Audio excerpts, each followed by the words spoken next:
প্রথমে তোমাদের একটি ভিডিও দেখাবো, তারপরে ভিডিওটির সবচেয়ে ফানি কমেন্ট গুলি পড়ে শোনাবো। সত্যি ডিম বিরিয়ানি খেতে যে এত টেস্টি আগে আমি জানতাম না। আজকে আমি বাড়িতে ডিম বিরিয়ানি করব।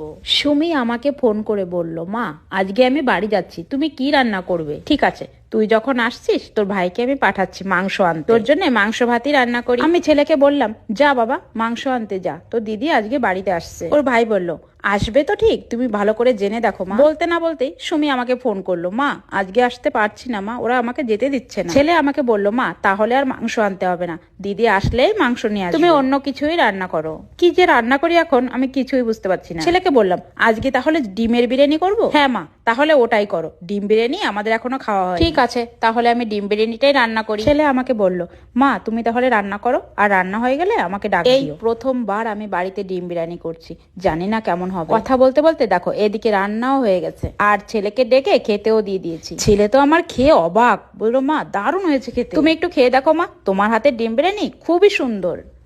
चलिए शुरू करते हैं।